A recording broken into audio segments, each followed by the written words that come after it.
Good morning friends আমি চলে এসেছি মনীষ কিচেনে একটা অন্য রেসিপি নিয়ে। সেই রেসিপিটা অনেককেই জিজ্ঞাসা করেছিলাম ছবি দিয়ে, কিন্তু কেউ বলতে পারেনি। দেখো আজকে বড় ভিডিও দেব কি রান্না করেছি। এটা একটা স্ন্যাক্স, চা কফির সঙ্গে চলবে। দেখতে থাকো, সঙ্গে থাকো। গুড মর্নিং ফ্রেন্ডস আমি চলে এসেছি মনীষ কিচেনে একটা অন্য রেসিপি নিয়ে। সেই রেসিপিটা অনেককেই জিজ্ঞাসা করেছিলাম ছবি দিয়ে, কিন্তু কেউ বলতে পারেনি। দেখো আজকে বড় ভিডিও দেব কি রান্না করেছি। এটা একটা স্ন্যাক্স, চা কফির সঙ্গে চলবে। দেখতে থাকো, সঙ্গে থাকো। তো আমি কি বানালাম, আশা করি তোমাদের ভালো লেগেছে।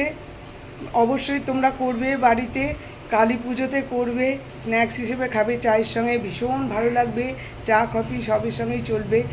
তোমরা যেমন মিষ্টি খাবে সেরকম দেবে, বারে বারে বলেছি। আমরা কম খাই, কম দিয়েছি। ভালো লাগলে লাইক শেয়ার কমেন্টস করবে, ফলো অবশ্যই করবে। Thank you for watching.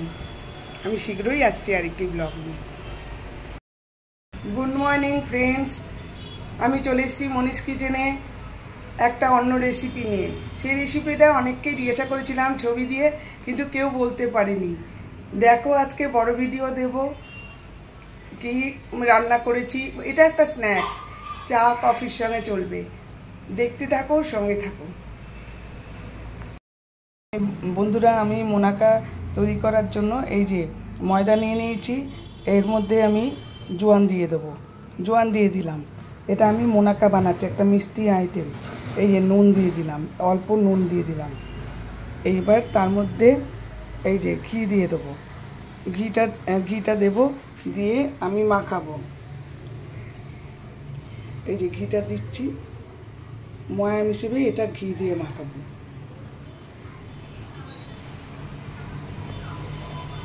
এই ঘি দিয়ে মাখাবো। মাখিয়ে এর মধ্যে একটা ডো তৈরি করবো।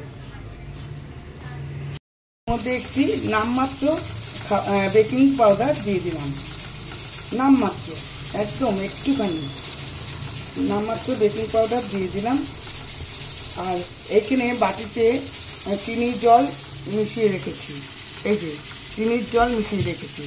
এই চিনিটা গলবে না, কিন্তু অল্প অল্প জল দিয়ে, চিনির জলটা দিয়ে অল্প অল্প করে মেশাতে হবে। এমনভাবে মেশাতে হবে যেন ঝুরঝুরে থাকে।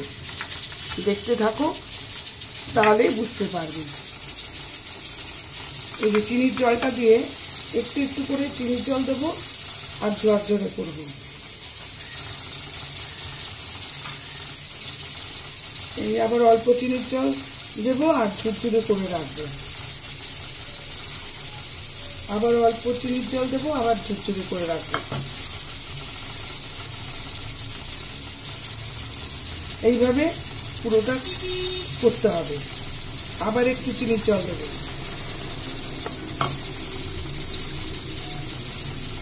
এরকম ঝুরঝুরে করে প্রথমে করতে হবে, লাস্টে পুরো চিনিটা দিয়ে দিতে হবে। আর একটু লাগবে।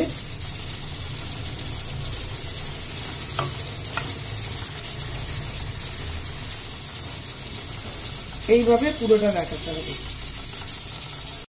এই যে এরকম ঝুরঝুরে করে মাখতে হবে। এইবার আমি চিনি সমেত জলটা দিয়ে দিলাম। এবার পুরোটা চিনিটা এর সঙ্গে মিশিয়ে দিলাম। চিনিটা তো গলবে না এত তাড়াতাড়ি, আর গলার দরকারও নেই। এটাই সিস্টেম। এটা মোনাকা, এটার নাম মোনাকা। এই যে পুরো এরকম ঝুরঝুরে হয়ে গেল। এরকম পুরো ঝুরঝুরে হয়ে গেল। এবারে এই যে পুরো এরকম ঝুরঝুরে হয়ে গেল। এইবার এটাকে নিয়ে এই যে একসঙ্গে দলা পাকাতে হবে।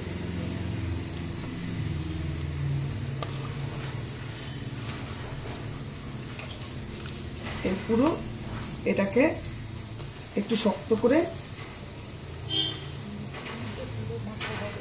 লুচির মতো কিন্তু পুরো মাখা হবে না, এটা একটু শক্ত মাখা হবে। আর এরকম একটা ডো তৈরি হবে। এই যে হয়ে গেল, দেখেছো। আর এখানে আরেকটা ডো করি।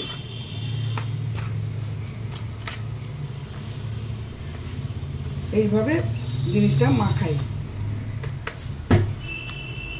এই যে এইরকম হবে, কিন্তু ভেতরটা এইরকম হবে, এইরকম ঝরঝরে এরকম দেখতে হবে মোনাকা বানাতে গেলে।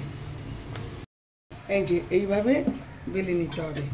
এটা সাইডগুলো ফেটে গেলে কিছু ব্যাপার না, ও আমি কেটে বাদ দিয়ে দেবো, আবার সেগুলো জড়ো করে আবার করবো। সাইডগুলো এরকম হবে, ফেটেই যাবে, কারণ এটা তো আমি খুব ভালো করে ফেটাইনি,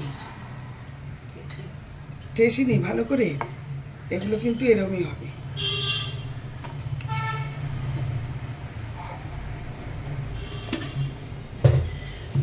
একদম পাতলা হবে না, আবার খুব মোটা হবে না, এই যে এইরকম হবে।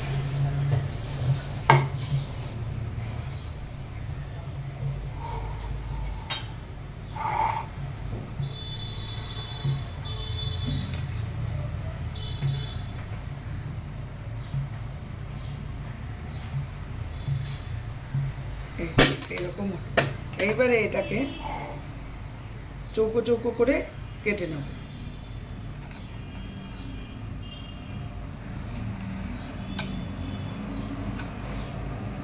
ছোট ছোট করে চৌকো চৌকো করে কেটে নেব।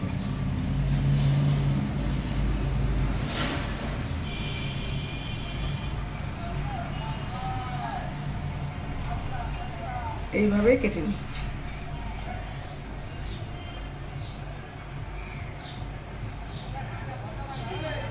দিয়ে এইদিকে আবার চৌকো চৌকো করে কেটে নিচ্ছি।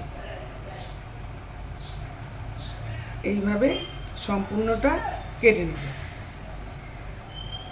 আশা করি ক্যামেরায় তোমরা বুঝতে পারছো।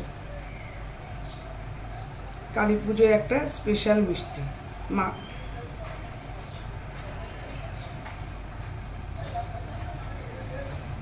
দেখতে পেয়েছো? কালী পুজোর স্পেশাল মিষ্টি মোনাকা। আশা করি তোমরা বুঝতে পেরেছো। এইভাবে সবকটা এইটা এরমভাবে সবকটা করতে হবে। এইভাবে আমি সবকটা করে নেব। তো এরকম চৌকো চৌকো করে সব কেটে তুলে রেখেছি। এবার তেল গরম করতে দিয়েছি। তেল গরম হলে আমি এর মধ্যে ভাজবো। এই যে এগুলো আমি কেটে রাখা পিসগুলো আমি তেলের মধ্যে দিয়ে দিই। এটা কিন্তু ঘিয়ে ভাজছি না, এটা এমনি সাদা তেল, সানড্রপ তেল যে আছে ওটা দিচ্ছি। এটা এরকমভাবে ভাজবো, আর একদম কমিয়ে দিলাম, আস্তে আস্তে ভাজা হবে। ভাজা হচ্ছে, একদম সিমে রাখা আছে। এই যে আস্তে আস্তে রং ধরছে, একদম লালচে করে, খুব লালচে না, হালকা লালচে করে যখন হবে তখন আমি নামাবো। বন্ধুরা দেখো আমার মোনাকা রেডি। দেখো কি সুন্দর হয়েছে। ঠান্ডা হলে ভেঙে দেখাচ্ছে, ভেঙে দেখালেই বুঝতে পারবে। তোমরা অবশ্যই ট্রাই করবে, দারুণ হয়েছে। আমি পুরো সাকসেস, এই প্রথম করলাম, ভীষণ ভালো হয়েছে। এরকম আওয়াজটা শুনলে তো রাখলাম একদম। এইভাবে আমি আরও যে আছে সবগুলো করে নেব। ঠান্ডা হলে, খুব গরম তো, ঠান্ডা হলে আমি তোমাদের ভেঙে দেখাবো। আরও কতগুলো দিয়ে দেবো।